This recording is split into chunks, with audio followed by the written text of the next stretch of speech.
Yet another edition of Sports Galore here on UBC. What we have on our local sports includes motorsport, basketball, Copa Championship that ended over the weekend, the Azam Premier League, the end to the Azam Premier League, and of course what we have on our international sports. Anthony Joshua wants to fight on the undercard of Floyd Mayweather's mega fight with McGregor. Novak Djokovic confirms Agassi as his coach for the French Open. Champions fight back to show class in an emphatic win and give John Terry fitting send-off as club legend. Arsene Wenger says horrendous atmosphere created by doubt over his future damaged their Champions League chances. Zinedine Zidane's men chased the double. Conte says Arsenal are favourites to win the FA Cup. I am not alone. I am your host, Alice Namatovu. Peter Otai is here in studio. Peter, good afternoon, and how was your weekend? The weekend was very, very fine. We actually came to the end of very many sporting events. International and locally here at home. And I have to say it was very outstanding. It was a very interesting weekend.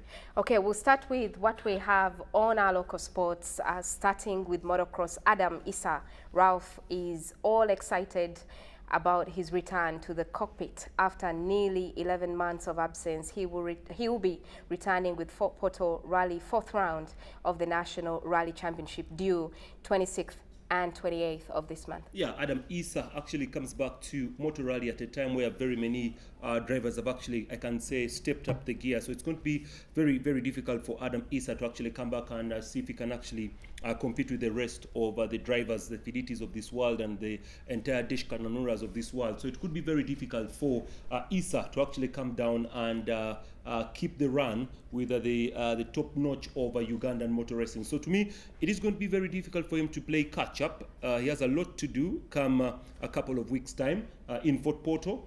I think he will have to do a lot, really. That's what I can say. He will have to do a lot if he is to actually go down and catch up with the top cream of Uganda motor racing right now. Okay, Subaru Impreza, now owned by Yassine Nasaraf, further admits that his participation this weekend will prepare him for the upcoming Power Rally next month. Yeah, he has a very good car. He's a very skillful driver, and I think maybe the Rally 4 this weekend may actually go on and maybe prepare him for the upcoming event. So like he said, I think let's wait and see what Asa can actually do, because he has been there in Ugandan motor rallying. He's a name that everybody knows, and I think even the competition does know the name Asa very much. So he's one driver that you need to watch out for. So come Fort Porto, I think all eyes will be on Asa, since he has been out for a very long time. All eyes will be on him to see if he can actually go down and maybe compete with the big boys. There's a lot of hype around Yusuf Bukenya. Yeah, true. Yusuf Bukenya has actually purely been performing very well.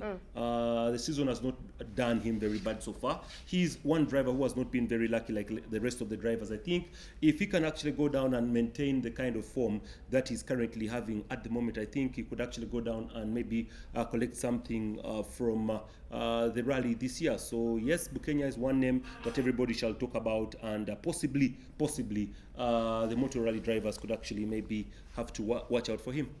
Okay, that's what we have with motocross.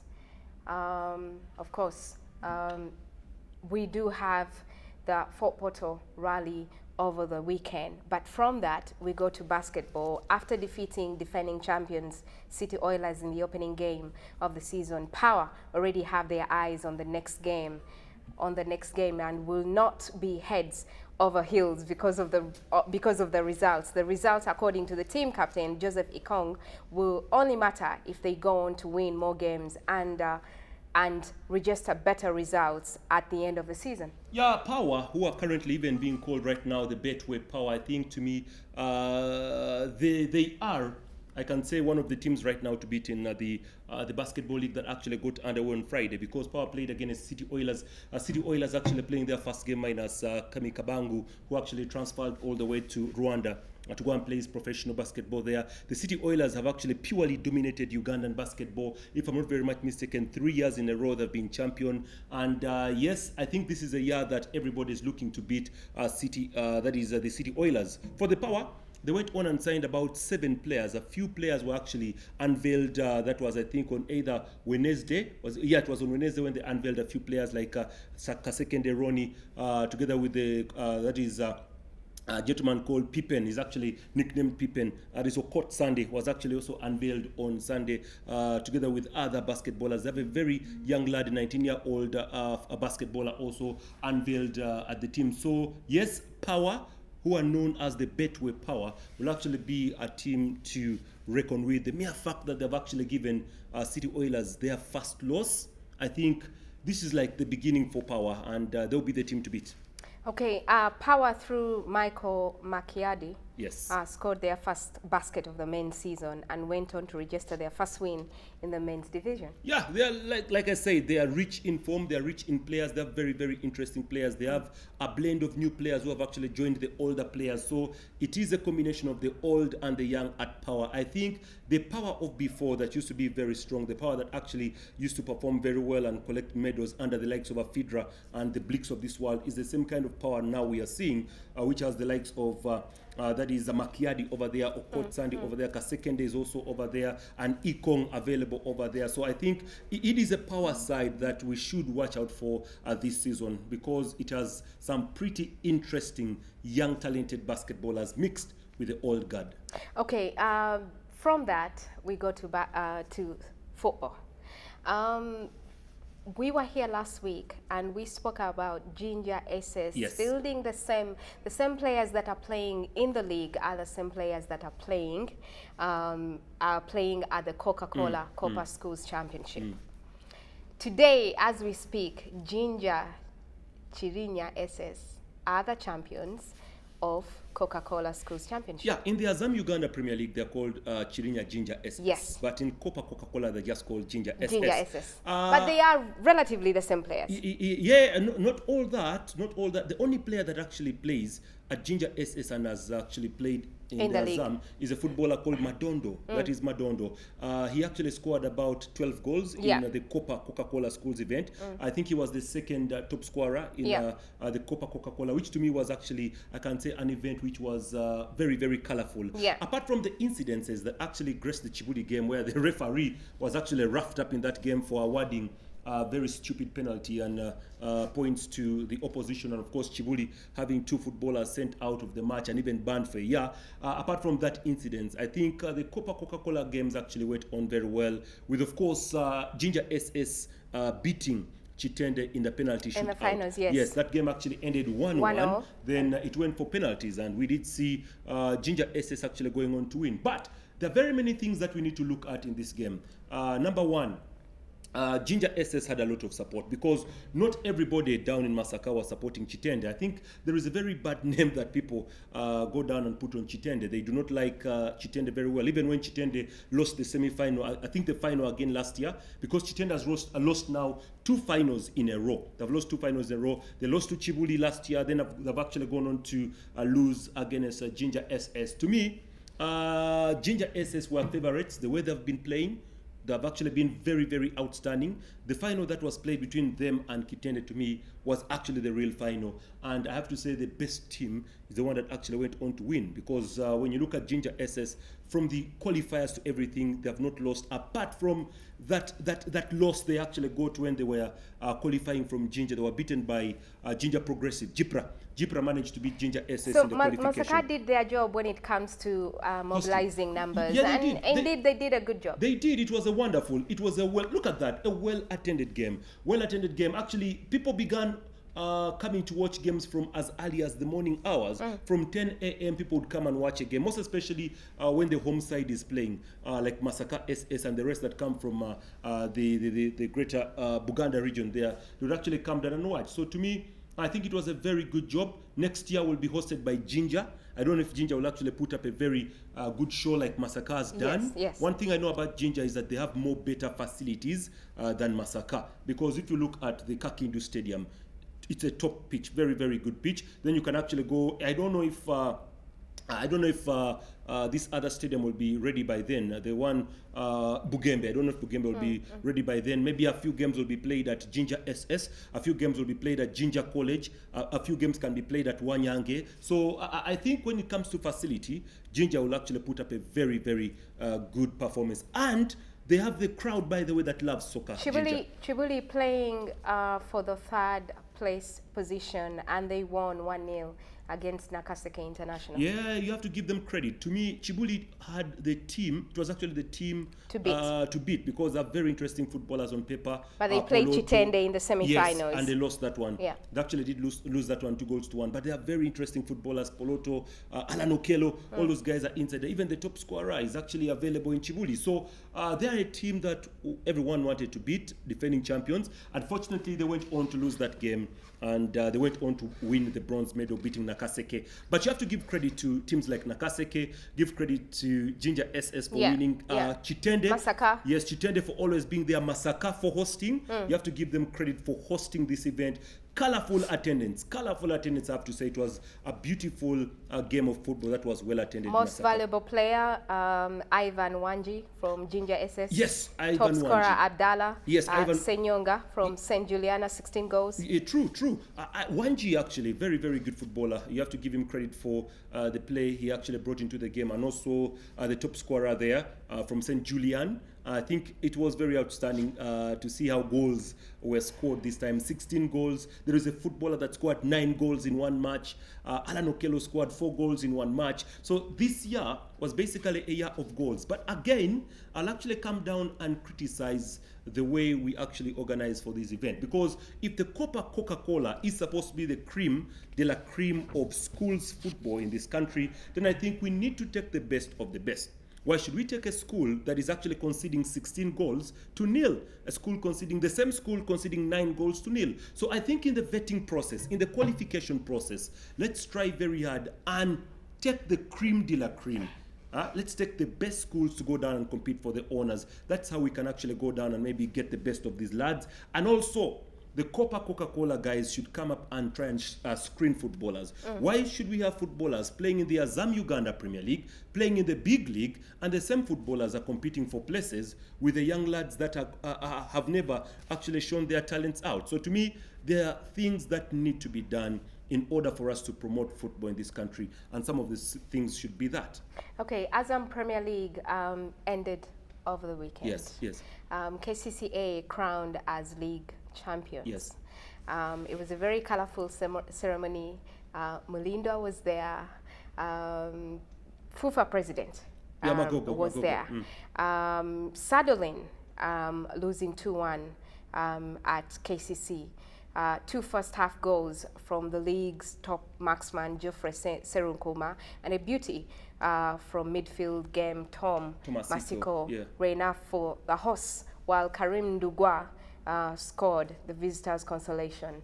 Serunkuma scored as early as the 11th minute. But those are some of the images from the Philip Omondi Stadium. Yeah, on Saturday. Yeah, it was, to me, a very good game between Sadolin and KCC. You know very well that Sadolin is one of the teams that was actually relegated, so they were playing their final game. KCC, the champions, so also they were playing their final game, but it was a very good game. Sadolin tried to give KCC a run for their money, but later on, the defense of Sadolin actually went on to disappoint a lot, and that's the reason as why we did have Geoffrey Serunkuma scoring his 21st goal of the season. It has been very long that we have seen a footballer in Ugandan football actually scoring more than 21 goals. Yes, so Serunkuma actually goes on to go down and become the first footballer, I think, in 3 years or 4 years to score 21 goals. So very good for Ugandan football. So Reza, Sadolin and Hippos confirmed relegated. They'll be playing big league. The problem. Next season. The problem comes from Lueza because they had to wait until the final day. Lueza actually beat Police by 1-0. Yeah. And unfortunately, Police were very lucky, very, very lucky that they survived because of a backroom, I can say, boardroom decisions. Because when you look at the game that was played between Jinja Municipal Council, Hippos, and Police, that game did not end in Jinja. Why? it's because the police got a penalty that could have been the equalizer of that game, and the crowd in Jinja did not allow police to take that game. At the end of the day, police had to be brought back, to be brought inside, and when the game was to be restarted, the referee said it was late to restart the game. Remember, they had only played about 40 minutes, so there was no way they could complete that game. So it took a decision from the back room to give police 3 goals and 3 points, meaning that Lueza, that actually had beaten police, had to go down the drain, had to go back to the big league. If you look at the table closely, from the 9th, the team on the 9th position, that's Bright Stars, to, let's say, the 15th, no, to the 14th, where Reza is. They were 14th in the league. The Bright Stars at 34 points, Chirinya at 33, Bull at 33, the Saints at 33, and Police at 33. Yeah, it was a very tricky one. Anyone could go, really. Anyone could go. Including Proline, because Proline are just 5 points. Yeah, because adrift of Chirinya. I can say the issue was about who would qualify between Police and Lueza. Yeah. Like you've said, anyone could go down. Even Bull could go down. Yes. So it was a final day of avoiding the sack, avoiding the washout from the Azam Uganda Premier League. One thing you need to know is competing in the big league is more expensive than competing in the Azam Uganda. Yes, it is so tiresome in the big league. It's so expensive because it depends on the group you're going to be put on. You imagine you're a team that plays in Jinja and they put you against a team that plays in Kasese. Yeah. So you have to travel all the way from Jinja to Kasese. Yeah. In the Azam Uganda Premier League, I think the farthest club is Onduparaka. That is actually in Arua. So you have to travel from, let's say, Jinja to Arua. So Odumparaka, with their first experience in the Azam Premier League, they are 5th and they are happy. Good job. I have to say, actually coming down from where you've come from. 48 points. Yes, and you finish the league at number 5. For me, it's a very good job that they have done. Ahead of Express. Yes, they need to do much better next season. Try and see if they can avoid the disappointing football they've been having, most especially away from when home.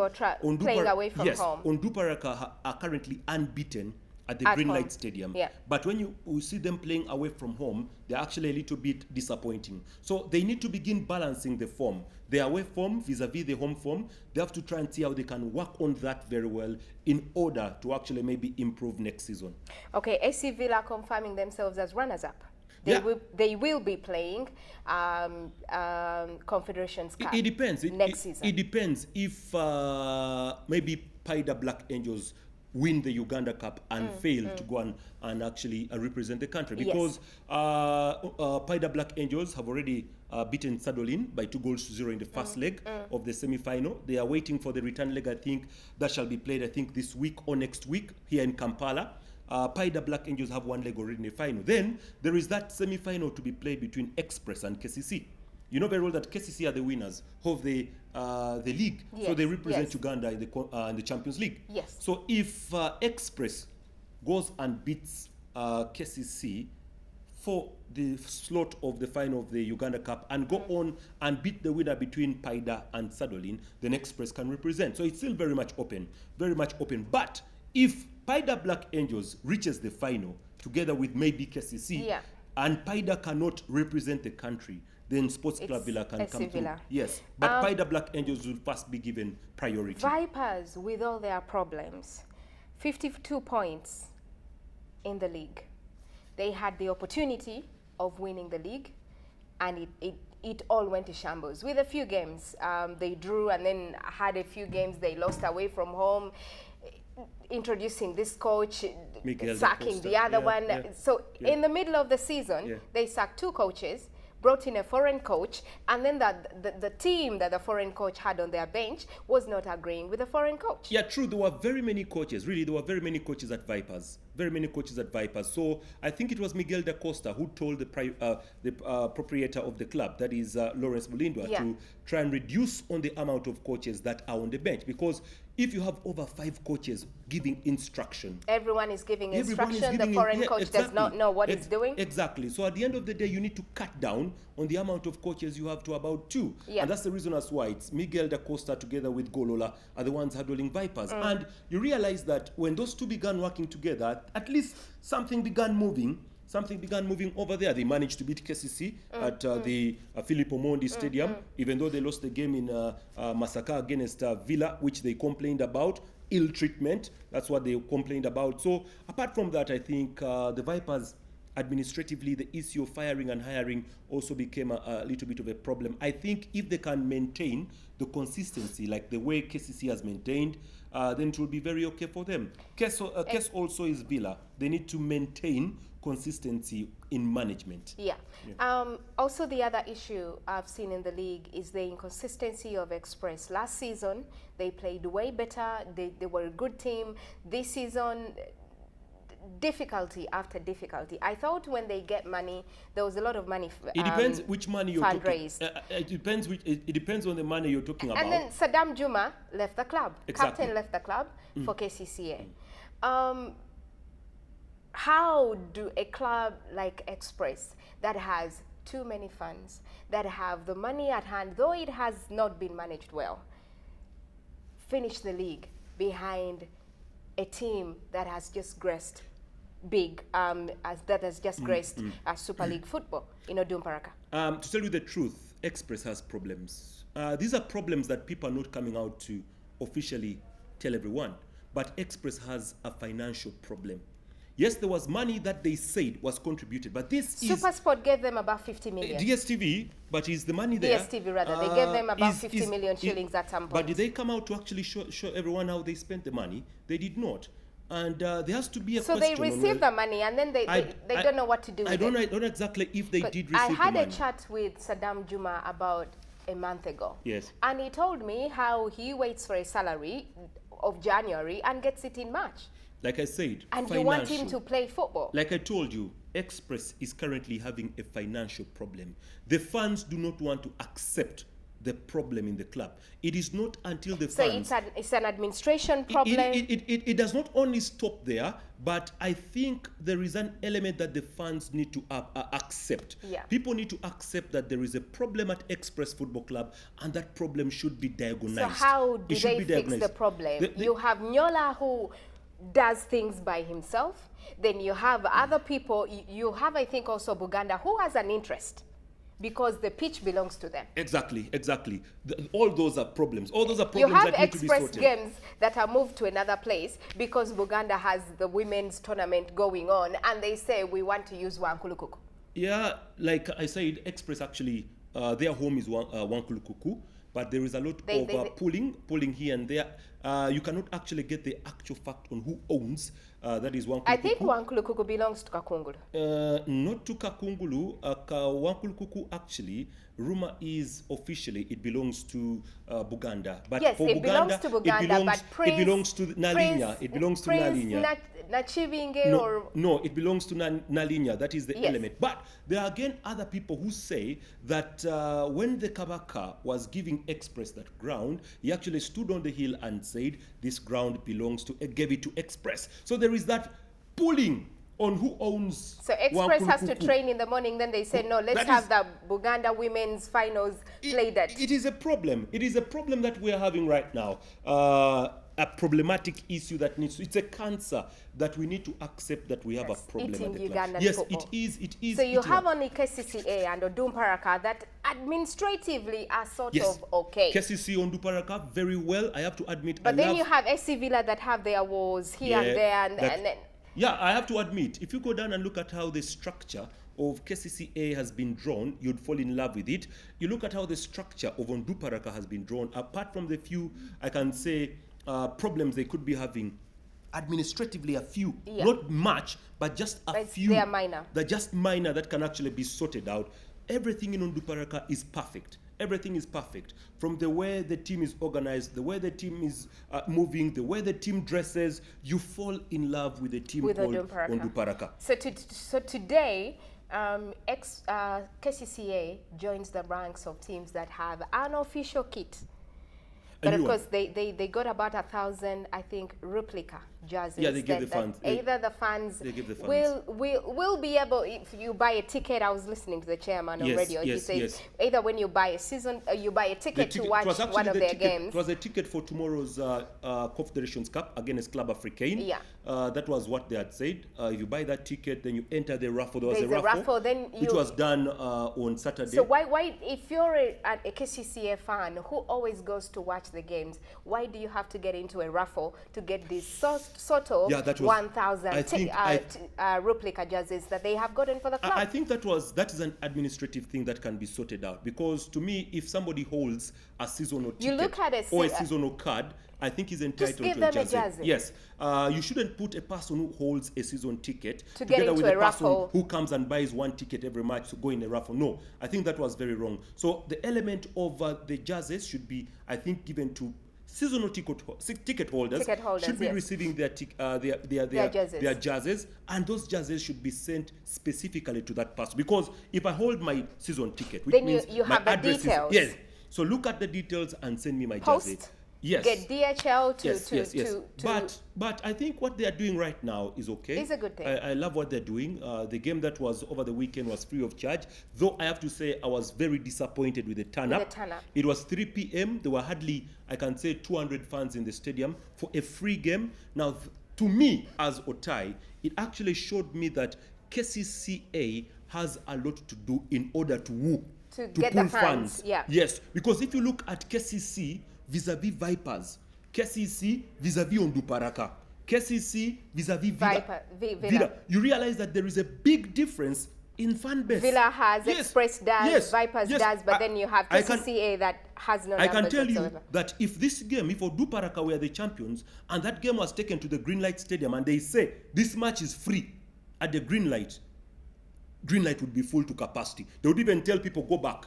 If this game was free at, let's say, Kitende, they would tell people. You'd have everybody from Entebbe, Namatovu, Zana. Exactly. And I was very touched and disappointed that a KCC game was free of charge, and the fans that turn up were actually very few. So there has to be a drive. KCC needs to do a drive in order to attract the fans back to the Philip Omondi. Do you think that issues around KCCA, them being an institutional club, is affecting them on getting genuine fans for their club? I don't think if that could be to a smaller extent. To a smaller extent, because if you look at the people don't get a border guy who you see, the people that could come and watch the game maybe at KCC could be the same people who are being dragged off the street. Yeah. A person who is selling, then a KCC guy comes and handles him, throws them onto him. So the kind of treatment there, I think, also negatively goes into a person and say, I won't go and watch those games. They treat us very badly. So yes, to a smaller extent, such manhandling from the KCC law enforcement is also affecting match day attendance on KCCA games at the Philip Omondi. Because why should you drag me? Why should you treat me badly? And then you expect me to come and pay for a season ticket. To bring my money to you, who is actually chasing me. So those are things we need to look at also. Yes. Okay, we've had what we had on our local sports. Stay with us. We'll take a short break. Me and Otai will be back shortly.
Thank you for staying tuned to UBC, where we inspire Uganda. We've already had what we had on our local sports, including motocross, basketball, Copa Coca-Cola Championship, and of course the Azam Premier League that ended over the weekend.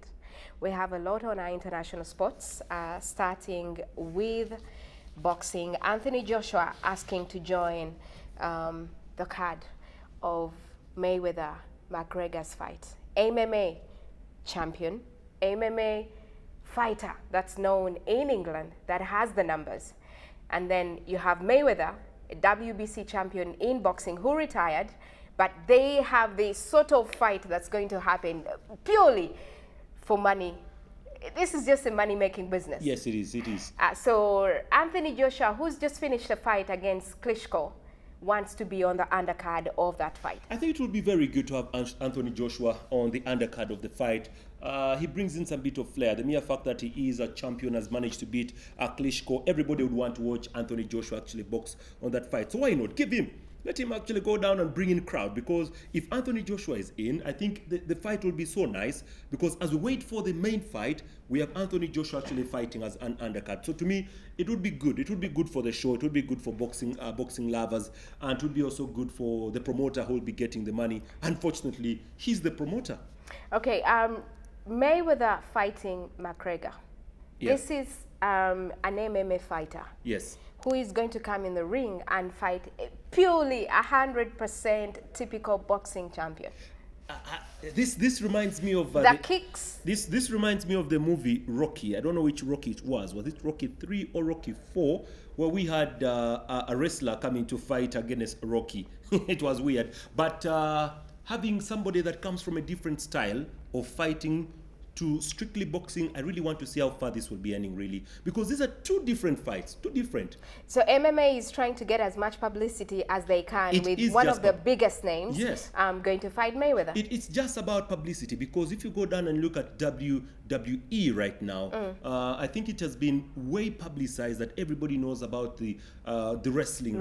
Yeah, which is done by WWE. So this sport, which is MMA, basically is not well known. If you come down to Africa, really, yeah, we don't MMA know. in Africa is we don't know about the fight there, but it's actually a fight where these guys go into a cage and begin hitting each other in a cage. Getting 50 million pounds in a day to fight against Mayweather, and of course Mayweather getting about 100 million pounds to fight McGregor. Why not? Why not, really? Why not? Why not? Why not, really? I will also go for that, depending on whether I'll be able to last that long and whether the money will be enough for my hospital bills. But all in all, I think it will be a very good fight to see two different kind of fighters, the MMA up against the boxing part of it. So I really want to see how this will be exciting. Okay, from that to tennis, the French Open coming soon. Yes. Novak Djokovic having split from the coach he's had, I think, for about 4 years, Boris Becker, the German. Yes. Andre Agassi is joining on the coaching team as the head coach for Djokovic. For just the French Open. Yeah, I think when you look at Djokovic, he has been working with the best, because working with Boris Becker was something that I think was good for him. And Boris Becker brought him a lot of success. Exactly. About 4 Grand Slams. Yes. And for the sub, I think he cannot complain. He can't. He has gotten much. So I think having a little bit of style would be so good for him, because what do you think Agassi will be able to add to the cabinet that Djokovic already has? When you look at Boris Becker was actually well known for the subs, very good at the subs, very hard, hard server. But Agassi is all about consistency. Yes, it's all about consistency and perseverance. So I think the element of perseverance is what Andre Agassi will actually bring into the game of Djokovic. So I think it will be that kind of adjustment that we shall be able to see from Andre Agassi. French Open coming up, Novak Djokovic, Andy Murray, Rafael Nadal, all in the men's listing. But of course, Serena Williams, who is pregnant today, will not be No, playing. she won't. You can't, it's the law. It's the law of the game. But then you have Venus, who will be there somehow.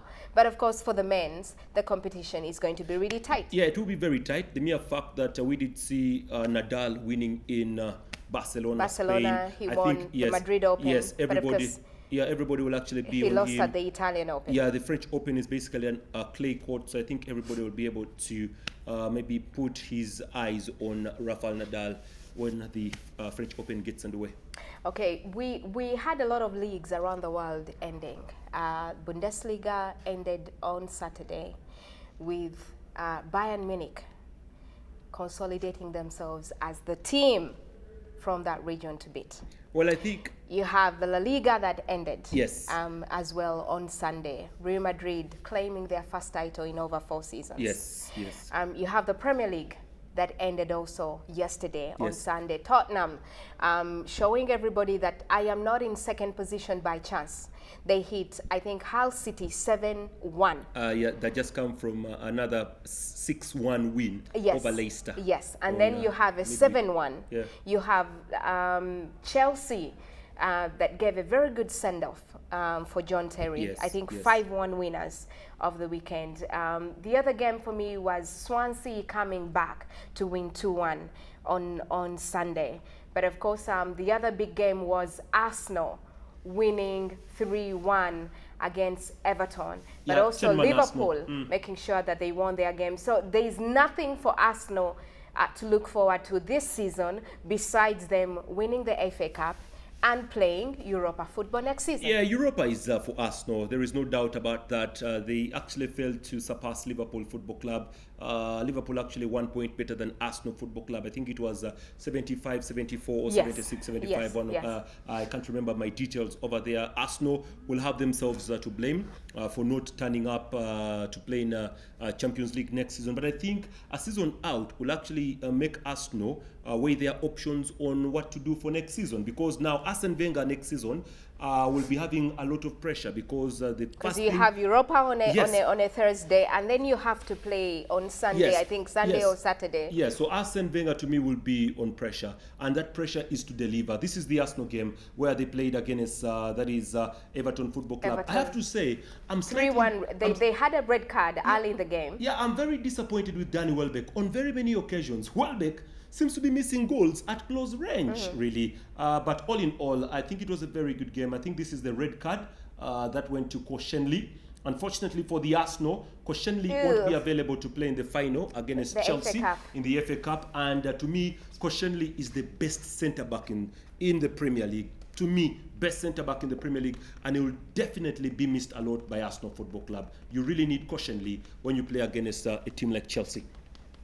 Okay, John Terry given a guard of honor for his last game against Sunderland.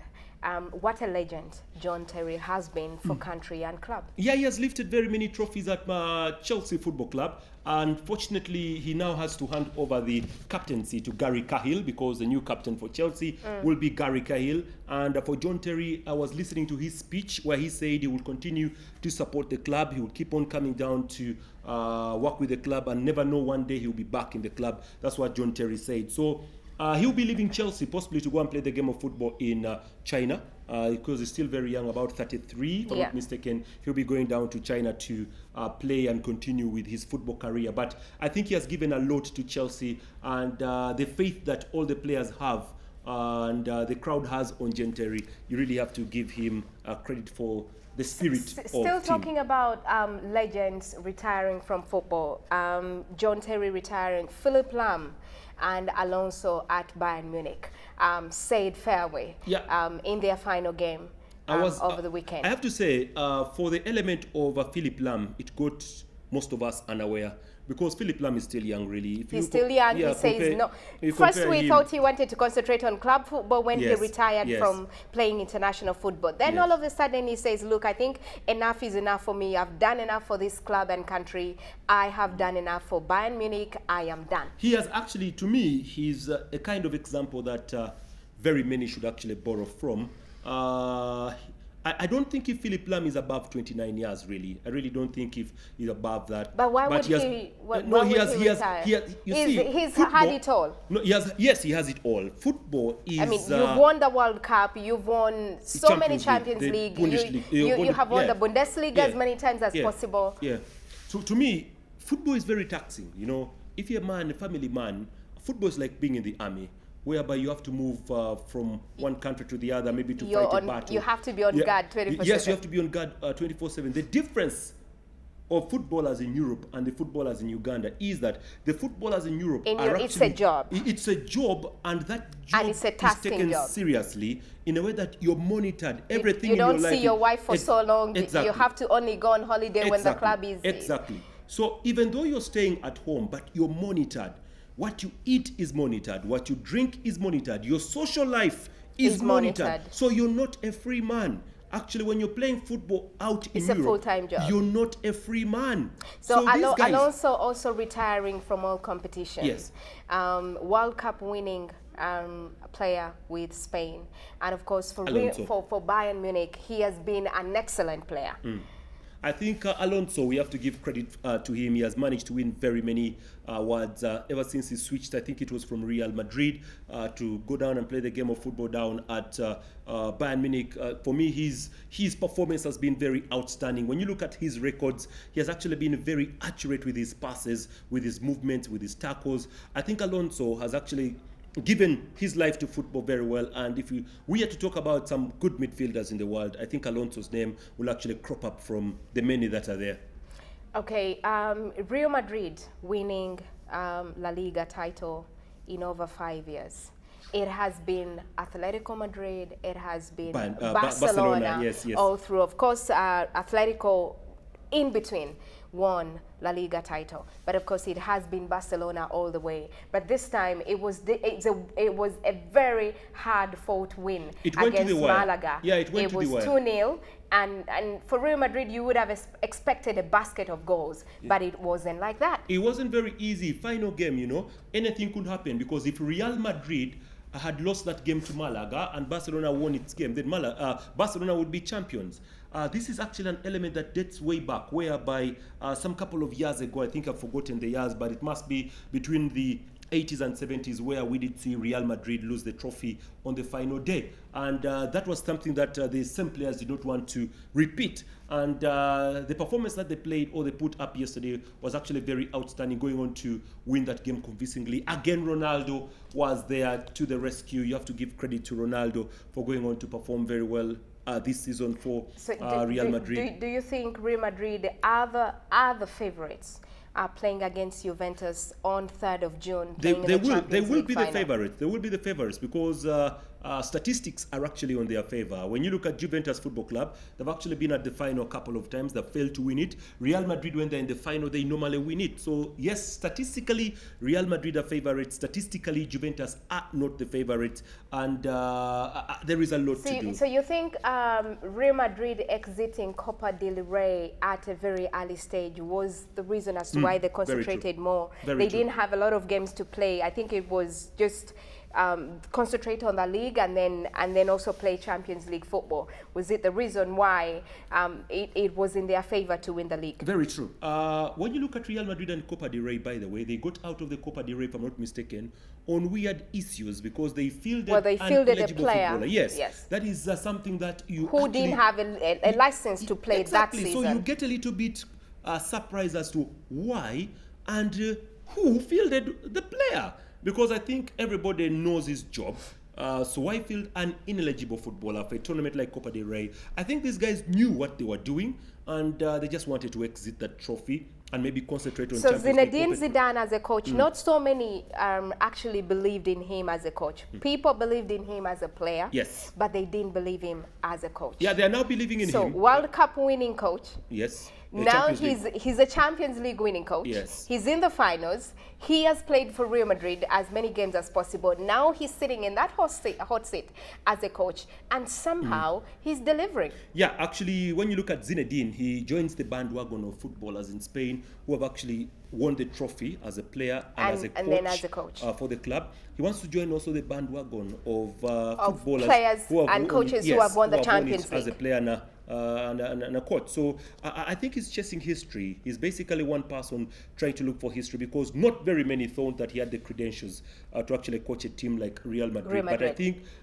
from the let's say the 40% that did not believe in him are starting to believe. Are currently beginning to believe in him. If he goes on to win the Champions League, then I think from 40 we could actually go to about 10 who won't believe in his credentials as a good coach, because many believe that he doesn't have the skills of coaching like any of the big coaches we have seen in this world. So do you think it's just luck that he's riding on? He has the players at his disposal, yes, but then you also need a philosophy that players do believe in, and for some reason they seem like they respect him. It's not all about the philosophy, but like you've used the right word, respect. If you actually get respect from players, you could say that Ronaldo has 100% respect for Zinedine Zidane. If you looked at the respect that the footballers showed Zinedine Zidane and compare that respect to the respect that was given not only Ancelotti. Let's look at Jose Mourinho, where he was actually fighting with the captain. Ronaldo. He fought with Ronaldo, he fought with Iker Casillas, he fought with Ramos. You know, that kind of fight. When you have that kind of, even he fought with Mesut Ozil. So the respect goes. But if you have respect from the players, and the players believe in you, even though you're not a very good coach, the players will deliver. Put a very good game on paper and they'll deliver. Okay, Arsene Wenger coming out to say the horrendous pressure the fans put on him to either exit the club is the reason, psychologically, it dented the belief of the players to actually go on and work hard to get Champions League football next season. Well, I think Arsene Wenger is wrong there. He should just admit that he failed. You see, the reason as to why Arsene Wenger was always loved by the management was because he was taking the team to the Champions League. Peter Otai is still the same management that stuck with him and is still sticking with him today. Right now you should know that Arsene Wenger has failed. The mere fact that Arsenal has, I think, failed to qualify for the Champions League in 19 years for the very first time now. 20 yes, now it's the first time, because you've been there for 20 years. Everybody is happy. Oh, even though he doesn't win, so long as we're in the Champions League. So long as now you've failed to qualify for the Champions League. But do you know, Europa is a very difficult cup to play, more than the Champions League. Yes, but to tell you the truth, a club like Arsenal should be in the Champions League, not in Europa. If you get yourself in Europa, maybe how come people were okay with Manchester United playing Europa football and they're not okay with Arsenal? With the amount of money that Manchester United spent on players, Arsenal, with their philosophy and tradition, for them, spend minimal but get so much, which is maintaining them as a club. Yes. Because if you look at the priorities for Arsenal today, is to maintain their loan they have for the Emirates Stadium. The issue of the loan should not be actually an element that they should be talking about, because really that loan is being serviced perfectly well. I'm telling you, it's very perfectly being serviced. And if you look, we talked about Manchester United. And for management, for them, it's let's maintain TV rights, let's keep making profits, and at the same time, let's maintain consistently paying the loan that we have. I wish you could actually... You can't have four things as priorities at the same time. I wish you'd watch the game where Arsenal Football Club actually played against Everton. If you watch the game where Arsenal Football, the second last game I think Arsenal played against Sunderland. I think it was Crystal Palace, the game that they lost against. They played against Sunderland, the second last game. You'd actually see the amount of empty seats at the Emirates Stadium. That is a clear indicator that the fans are not happy. They don't want Arsene Wenger. They are not happy. They are not happy. Majority of the fans want Arsene Wenger. It's just a bunch of a few. If who even managed to hire plane. You see the good thing about this. The good thing about this is Arsene Wenger normally delivers when he's under pressure. He delivers when he's under pressure. Like every other coach that has the experience. That's why I am certainly saying that Arsenal shall beat Chelsea in the FA Cup. And when Arsenal wins the FA Cup, everybody will go quiet and go satisfied. But should Arsene Wenger lose the FA Cup, I'm telling you it's going to be disaster for him, and that's when everybody will say enough is enough. Okay, Arsenal are playing Chelsea yes. In the FA Cup finals. for the 13th time this season. Yes. Not this season, for the 13th time in the FA Cup. So you think Arsenal are well motivated to play this Saturday in the FA Cup more than Chelsea, who have already lifted the Premier League title? It's a two-way affair. Chelsea Football Club are looking for a double. They'll be very pleased if they can win a double. Yeah, that is for Chelsea. Arsenal Football Club are also motivated that at least they want a silverware this season. But for me, I think the motivation right now is on Chelsea. Even though Conte said that Arsene Wenger is favourites, or Arsenal are favourites to win the FA Cup, to me it's Chelsea Football Club who are favourites to win the FA Cup. They are champions of England. They have a very good squad. And they have a good coach. They have a very good coach. Arsenal Football Club have an element of not having one player in their questionly. I think the only team that managed to beat Chelsea was Arsenal.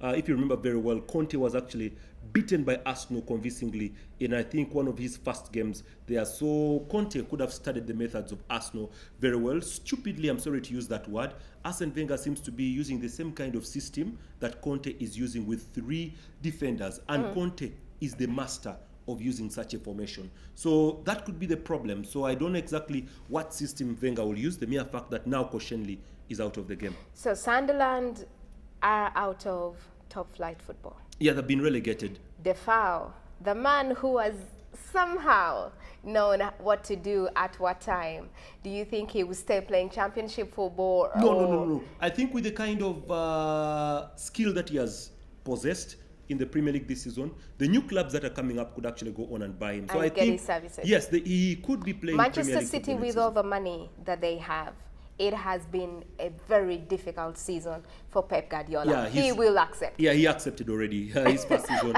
he accepted already that the Premier League is way different From Bundesliga, from the Spanish Yes. La Liga. It's different, and he's actually feeling it. I think, to me, the team to watch out for next season will be Manchester City. And really. Aguero, one of the He's men staying. that has... Aguero is remaining at Manchester City. It was confirmed today. Yaya Toure is remaining at Man City.